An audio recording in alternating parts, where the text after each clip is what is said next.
Ok, continuamos. Con respecto a los aceros, pues los aceros han sido clasificados, pues dependiendo de la manera en la cual han sido aliados o, como mencionábamos antes, de acuerdo a su microestructura. Dentro de los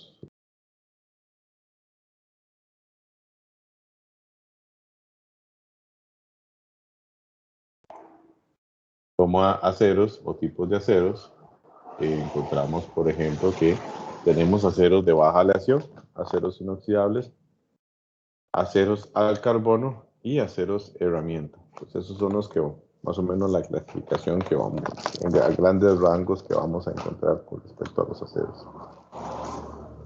Entonces, estos aceros, pues, los de baja aleación, son ultra resistentes, más baratos que los aceros convencionales, tienen mayor resistencia que los aceros al carbono. Esa es una de las características que tienen los aceros de baja aleación. Los aceros inoxidables, como ya habíamos mencionado, son aquellos que tienen cromo y níquel y otros elementos de aleación, pues que le van a dar ese tipo de propiedades.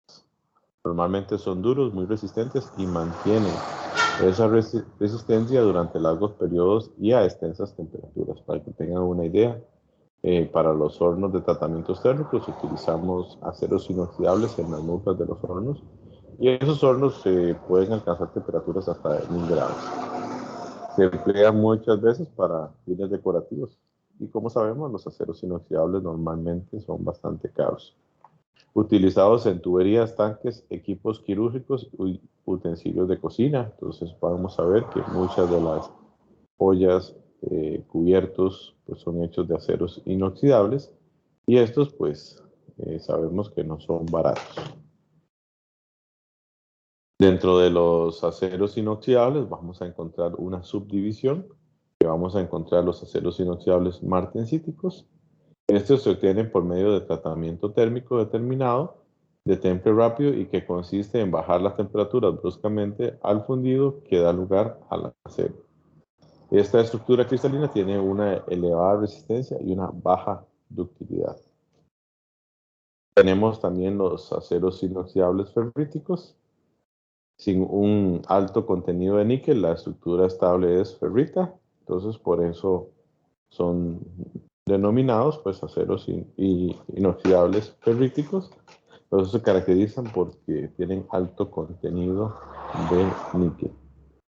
Estos aceros no presentan tan elevada resistencia a la corrosión, pero sin embargo son útiles en aquellas aplicaciones donde no se requiera alta resistencia a la corrosión y lo que se requiere es un bajo costo. Siempre los elementos aliantes de níquel y cromo pues van a encarecer bastante la aleación. Y ahí me faltó una, no sé por qué no la puse, que son los aceros inoxidables austeníticos. Y estos pues tienen alta resistencia a la corrosión y una de las características que tienen los aceros inoxidables austeníticos es que no son magnéticos. Entonces, si ustedes revisan muchos de los productos que están en la industria médica y mucho que podemos ver, por ejemplo,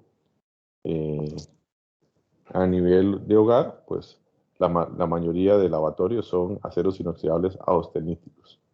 ¿Cómo me puedo dar cuenta si es un acero inoxidable austenítico?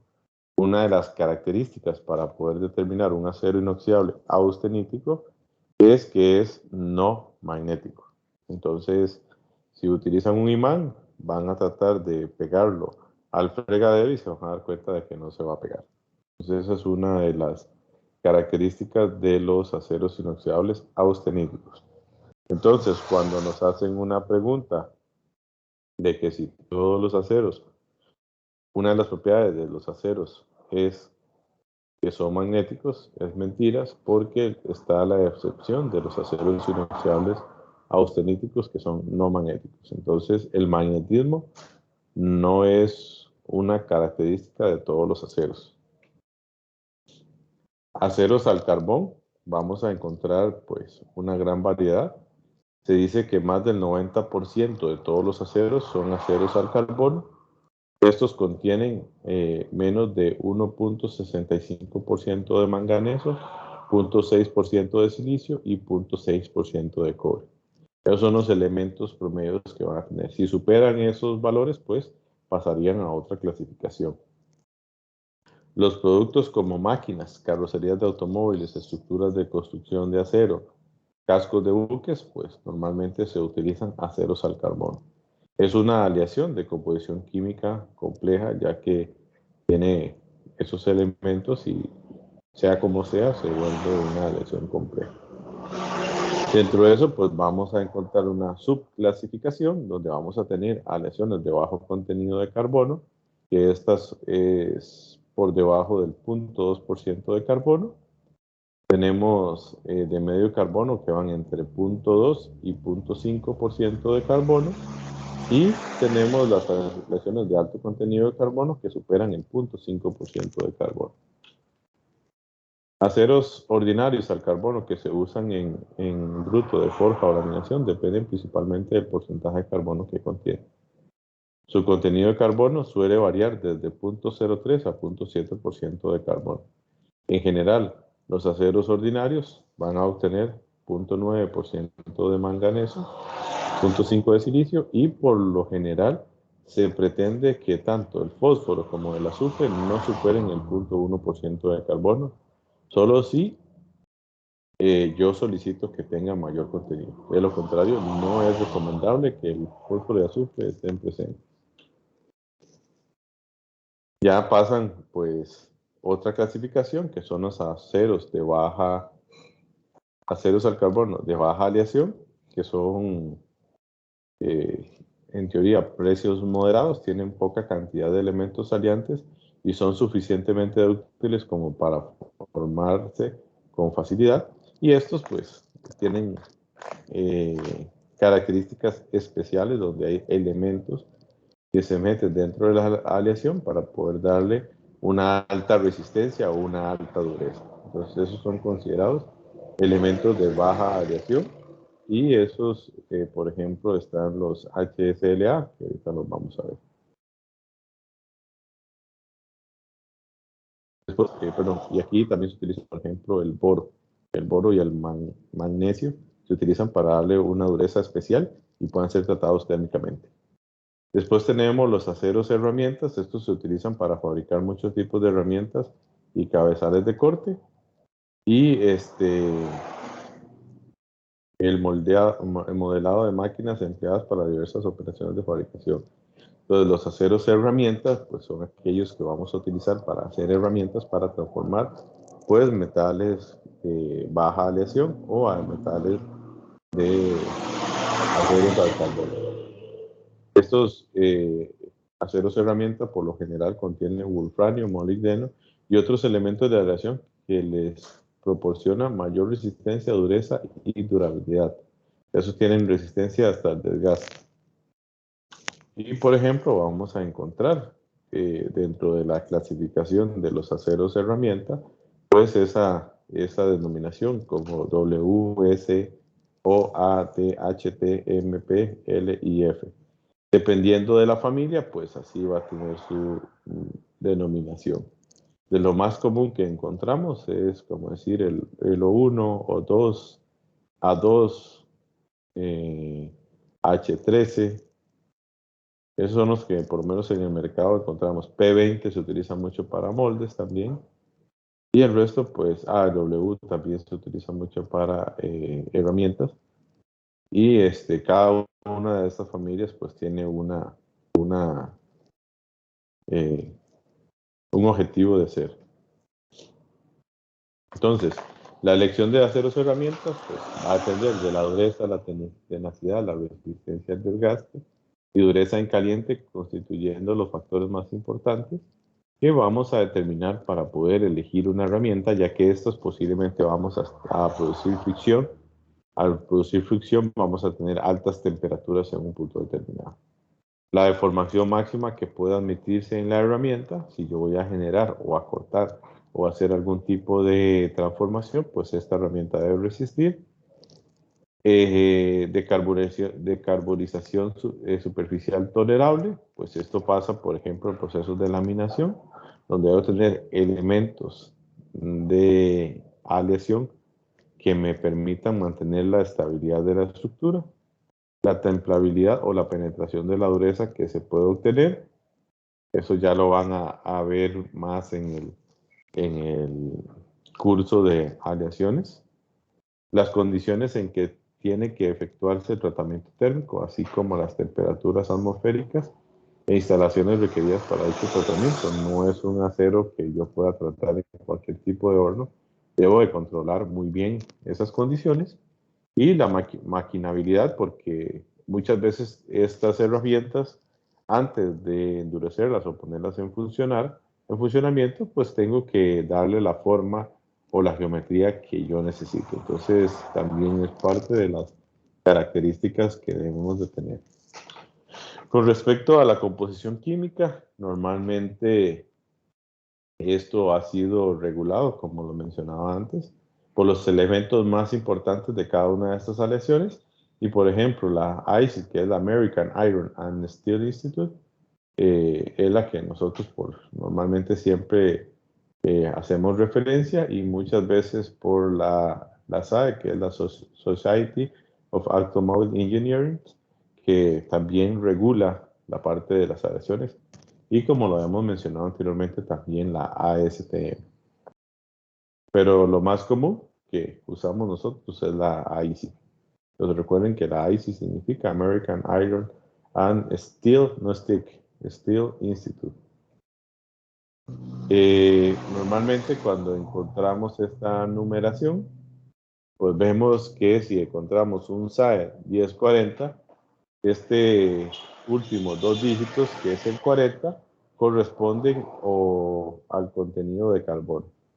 Entonces, normalmente cuando encontramos un 40 hacia el final, quiere decir que esa aleación va a tener un porcentaje de 0.4% de carbono. En el caso del 0, para la 1040 es, por ejemplo, aleaciones de bajo contenido de carbono, y el 1 pues indica el proceso por el cual fue procesado el material. Vemos que el 2515, vemos que el 15 es el contenido de carbono que va a tener el material, el 5 me va a indicar cuál fue el elemento prioritario o de la familia en el cual el material fue aliado, que en este caso es que ese 5 dice que tiene 5% de níquel, y como lo mencionamos, el 2 indica que es un acero al níquel y que está dentro de las características de los aceros al níquel, que fueron la manera en la manera en que fue procesado.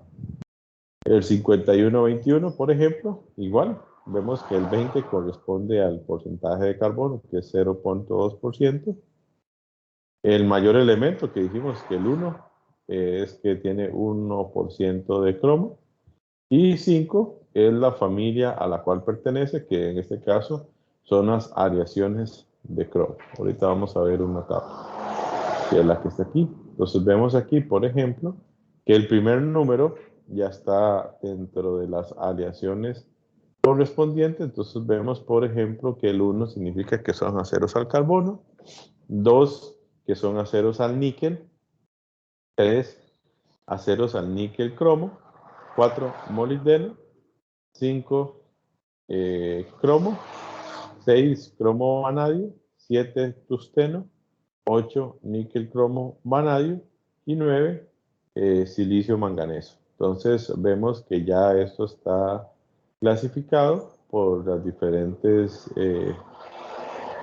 entidades. En este caso, esta es la clasificación de la tabla. Esto es una tabla pues tal vez un poquito más específica, y donde vemos el fenómeno del segundo número, donde vemos que, por ejemplo, el 10 significa aceros al carbono básicos de hogar abierto y Bessemer ácidos. Eso es el proceso de fabricación por el cual fueron desarrollados. Y vemos que, por ejemplo, los 12 son aceros al carbono y en este caso son con altos contenidos de azufre y fósforo. Esos se llaman aceros rápidos porque son fáciles de trabajar por medio de máquinas herramientas. No quiere decir así que tenga altas propiedades mecánicas. Pues hay que saber elegir dependiendo de la aplicación que se quiere. Y vemos que, por ejemplo, un 51 es ya una aleación que tiene cromo, 0.8, 0.88 o 0.93% de cromo. Vemos ahí también, por ejemplo, la 93, que es níquel, cromo, molibdeno, que es una serie que dice que fue eliminada en el 59. Dentro de que lo que seguimos encontrando en la literatura, pues ahí vamos a ver pues las clasificaciones y esto lo que se hace son elementos de referencia. Normalmente cuando usted ve la numeración, pues se busca la información correspondiente, por qué proceso fue desarrollado y busca más o menos las características físicas que tiene cada uno de los componentes. Y si puede, pues utiliza un método de inspección para verificar el contenido de carbono. Igual acá, pues ahí encontramos también algunos elementos y ahí siguen dentro de la misma familia de lo que vimos anteriormente categorizado por la SAE. Estos son ya cuestiones estándares donde ya encontramos, por ejemplo, la numeración de IC. Entonces, por ejemplo, un 10-10, pues normalmente ellos siempre trabajan con rango, no van a trabajar con valores exactos, ya que si esos valores son muy exactos, sería imposible de poder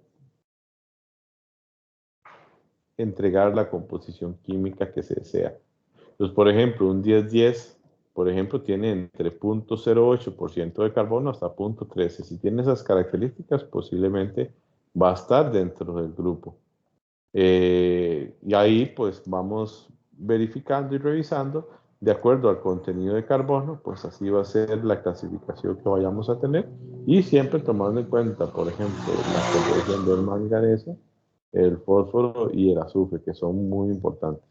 Ya cuando son aceros de maquinado libre, por ejemplo, vemos que la cantidad de fósforo y azufre que contienen estos son mayores, pero muchas veces esos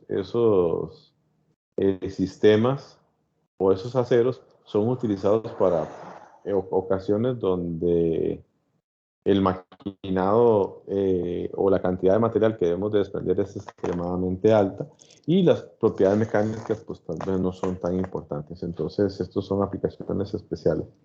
Yo solo una vez he utilizado un acero rápido y fue para hacer un soporte de un equipo y había que hacer un desbaste casi del 60% del volumen de la herramienta y era la única manera en poder alcanzarlo sin poner en compromiso la integridad de la herramienta. Y ahí, por ejemplo, ustedes pueden consultar cualquier cantidad de tablas que vamos a encontrar en el mercado y que vamos a verificar en función, por ejemplo, con una espectrometría de emisión óptica, podemos calcular la composición química de cualquier aleación y con esa información nos venimos a hacer la clasificación. Y pues podemos determinar si un acero es o no está dentro de una familia determinada. Todos los aceros pues van a tener un sistema unificado que es la UNS. Quiere decir que independientemente si el acero es AE o ANSI, pues vamos a tener una numeración internacional que va a depender más bien que no va a depender de la regulación que lo tenga, sino que todos los aceros ya están clasificados. Entonces vemos, por ejemplo, que aquí ya entran en juego los metales, que estamos hablando de aluminio, cobres y algunos otros materiales que tenemos en el mercado y que tal vez aquí no se mencionaron, como son, por ejemplo, las fundiciones. Entonces, por ejemplo, aquí tenemos los aceros inoxidables, también tienen su clasificación, que en función de la composición química, pues vamos a encontrar también una clasificación de ellos. Vemos, por ejemplo, lo más utilizado en el mercado, que es el 304. Este acero inoxidable es el de los de mayor uso, o lo que uno más encuentra en todos los tipos de dispositivos. Entonces ahí vemos lo que es la composición química, y en el caso de los 304 son los denominados 18.8, y eso por el contenido de níquel y de cromo que estos contienen. Carbono tiene muy poco, y después los otros elementos en menores proporciones. Aquí los elementos más importantes siempre van a ser el carbono, el níquel y el cromo. Después tenemos la parte de los ferríticos y los martensíticos. Si vemos, la familia de los austeníticos es mayor que la familia de los ferríticos y los martensíticos. Aquí cabe resaltar, ¿verdad? Nada más que pues aquí lo más utilizado, por ejemplo, es para mi caso, por ejemplo, el 416 es muy utilizado en la industria médica también. Para altas temperaturas, el 409, por ejemplo, se utiliza mucho en altas temperaturas. Y en el caso de los 300 es un poquito más a la parte de propiedades anticorrosivas y no tanto de temperatura, ya que estos, si no se controlan bien los porcentajes de carbono, pueden producir lo que llamamos fragilidad por precipitación de carburos de cromo. Pero ya eso es un tema que van a poder verificar y ver en la clase de aleaciones. Después, algunos materiales ya más importantes y de uso muy especializado, porque fueron diseñados para trabajar en condiciones especiales. Tenemos los duplex, los superduplex y los martensíticos que endurecen por precipitación. Ya esos son aceros extremadamente especiales que son utilizados para un fin específico. Entonces, aquí es una parte donde sí me gusta siempre recordar que los aceros pues van a estar identificados de acuerdo a su país de origen, y pues que cada uno de los países donde se fabrican los aceros pues tienen la responsabilidad de seguir algún tipo de estándar pues que el país así lo asigne. En el caso de Estados Unidos, ellos se basan mucho por la AISI o, por ejemplo, por la ASTM, pero más o menos todo está relacionado a la AISI. Los japoneses tienen su propia regulación, que es la JIS, JIS. Los alemanes tienen también su documentación. Ellos han creado sus propias aleaciones y tienen sus equivalencias. Con respecto a la AISI y a la JIS, tenemos también la norma suiza y la norma inglesa. Entonces, aquí les presento, por ejemplo, cómo se vería la denominación en algunos otros países de un mismo material. Entonces, por ejemplo, ahí tenemos una numeración AISI que es W1A, la japonesa es SK2, la DIN le llaman, usted va a encontrar dos tipos de aleaciones, que es la 1.1554 o la 1.1663. Si se va a la Suiza, pues van a encontrar que hace referencia a la W1A. Y por ejemplo, en la inglesa, pues también hacen referencia a la misma norma americana. Entonces, si usted llega y compra uno de esos materiales, puede decir que es equivalente a la, por ejemplo, W2 o W1B. En el caso de estos son aceros herramientas, que tal vez es un poquito más común. Vea que los alemanes ofrecen mayor cantidad de aleaciones, pero en el caso de los japoneses, para el O1 ellos tienen también diferentes denominaciones. Entonces, ¿qué es lo que uno hace? Pues hacer una revisión de la composición química de estos aceros para saber si es equivalente al O1. Y esto pasa más que todo dependiendo del mercado y la regulación por la cual se sigue ese país, porque muchas veces yo pido ciertas propiedades y tengo que hacer la verificación con la norma para saber si es equivalente o no al material que yo venía siempre utilizando. Y si no, pues hago la revisión con respecto a lo que yo tenía o lo que ellos tienen para ver si me funciona para mis equipos. Entonces esto es igual, es para aceros herramientas. Entonces, por ejemplo, los alemanes se dedican a fabricar mucho la parte de troquelería y muchos de los productos que están ahí. Usted puede hacer una revisión y ver cuáles son las características que tienen esos materiales y la similitud con ellos. Y entonces de esta literatura, muchos se la encuentra uno en la web y hace uno la comparación para saber, revisa ya las normas, porque uno dice, bueno, normalmente siempre a los gringos compraba un S1, ahora si le voy a comprar a los suizos, a los ingleses, a los alemanes o a los japoneses, ¿cuál sería el acero que sería equivalente a ese S1? Ok, entonces, ¿qué le pasa a los materiales si el contenido de azufre es muy alto? Entonces, normalmente se espera que no supere el 0.05%. Esto ya que pueden formar sulfuros de hierro, formando una aleación eutéctica de bajo punto de fusión, y normalmente se coloca en las fronteras del grano, permitiendo que se formen grietas. O sea, si el contenido de azufre aumenta, eso me va a generar problemas en la microestructura del material y por ende vamos a tener muchas reventaduras. Y adicionalmente, hay manganeso, pues cabe la posibilidad de que se forme sulfuro de manganeso. Este puede salir muchas veces en la escoria, pero a veces como inclusiones bien distribuidas en toda la microestructura, y eso también me provoca fragilidad. Se recomienda que la cantidad de manganeso sea de 2 a 8 veces la cantidad de azufre. Entonces tampoco se espera que haya grandes cantidades, porque si no también produce ciertas inclusiones.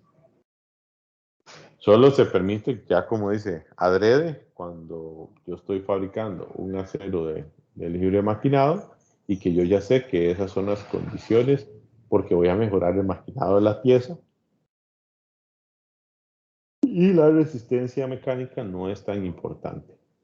Pero se mejora el mecanizado gracias a las inclusiones de sulfuro, reduciendo el desgaste de las herramientas. Pero con el gravísimo problema de que puedo producir, de acuerdo a las fuerzas que le vaya yo a someter a ese material, fragilidad. El manganeso normalmente va a estar presente entre 0.03% a 1% de manganeso. Se utiliza para eliminar el azufre. Se utiliza también como desoxidante en acero en líquido y promueve la solidez de las piezas fundidas. Entonces el manganeso pues, es un elemento aliante pues, que también utilizamos para ciertas propiedades mecánicas del material. Y entre esas es eliminar el azufre. El fósforo debe estar por debajo del 0.04%, ya que esta tiende a disolver ferrita, aumentando ligeramente la resistencia y la dureza. Entonces, en cantidades, por ejemplo, de 0.07 a 0.12% mejora las propiedades de corte. En mayores cantidades reduce la ductilidad, provocando agrietamiento cuando se trabaja en frío. Entonces, esta vea que produce muchos problemas también si el porcentaje empieza a aumentar. Y el silicio, pues que estaría presente o está presente normalmente entre 0.05 y 0.03. Esta se disuelve en la ferrita, aumentando la resistencia del acero sin disminuir mucho la ductilidad. Promueve la desoxidación del acero en líquido, formando óxido de silicio, dándole mayor solidez. Y esos son los elementos de acción. ¿Alguna pregunta o consulta? ¿O todo está claro o más o menos claro? Todo está claro, profe. Perfecto. Y como dicen que todo está claro, entonces vamos a ver si es cierto. Ok.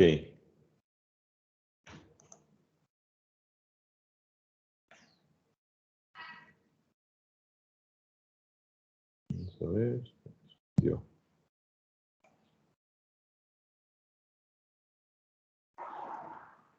Voy a pasarme acá.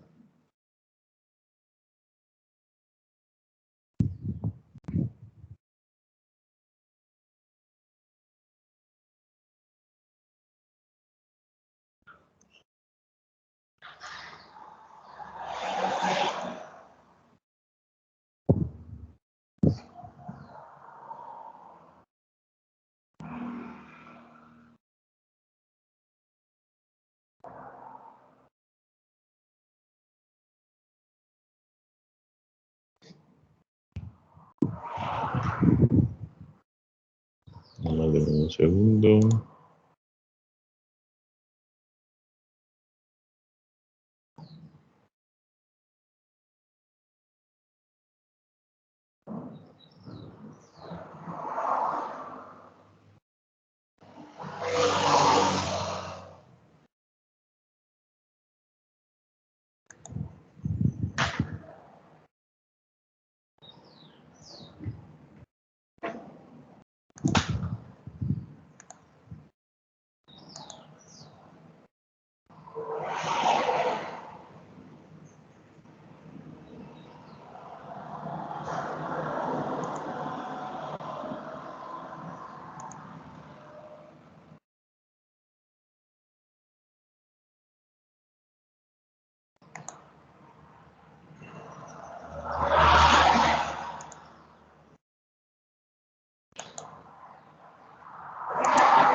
Damos un segundo, si tengo una cosa.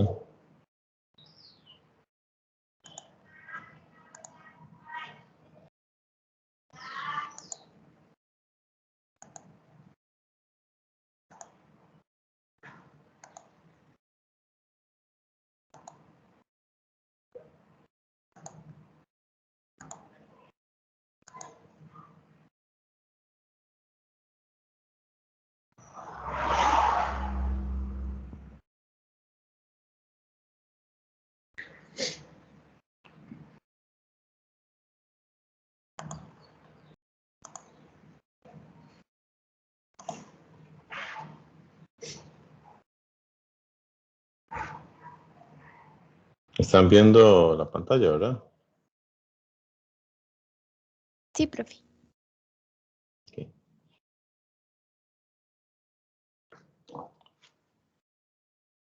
Ok, vamos a ver. Un segundo que se me apagó esto.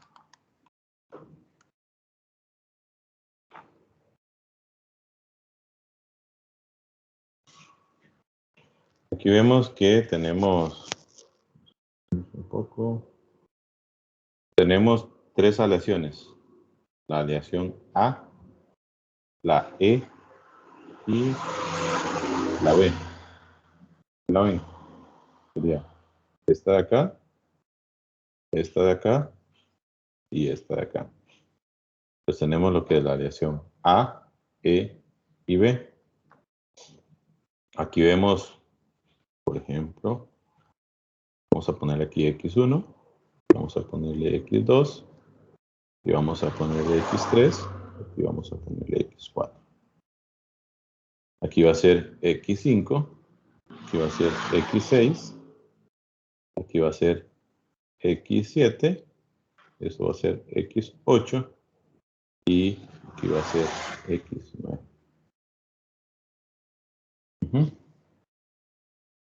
Sí estamos por ahí, ¿verdad? Entonces, aquí viene la pregunta. Vamos a decir que yo no voy a indicar cuál es el contenido de carbono, entonces ustedes van a escoger cuál es el porcentaje de carbono que va a tener cada una de estas aleaciones, tanto A, E y B. La otra es que vamos a aplicar la regla 1 y 2 ¿verdad? Para los 9 puntos. Entonces, recordemos que eso es en cada uno punto cuántas fases tenemos y qué porcentaje tenemos de cada las fases y cuál es la composición de cada una de ellas. Y la otra es, en este caso, como tenemos 3 aleaciones, la aleación A, la aleación E y la acción B, vamos a hacer la curva de enfriamiento.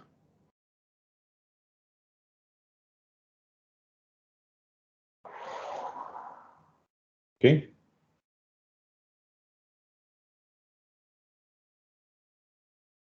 Y esto hacen un documento en PDF y lo vamos a discutir en más o menos 1 hora. Entonces, ¿qué es lo que vamos a hacer?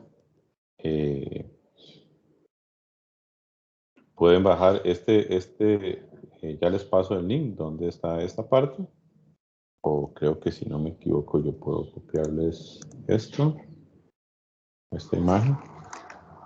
Déjenme ver si lo puedo poner en el chat.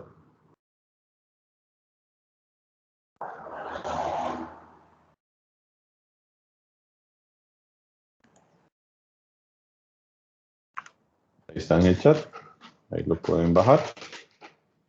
Y entonces pueden ver aquí, vamos a hacer un trabajo en grupo.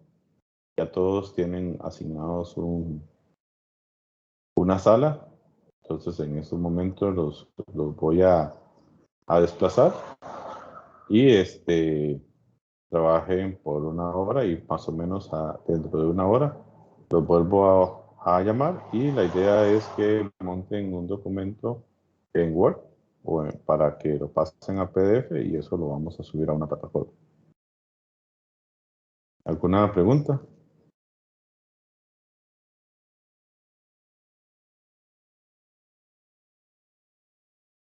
Ok, entonces nos vemos en 1 hora. Yo estoy acá, cualquier cosa.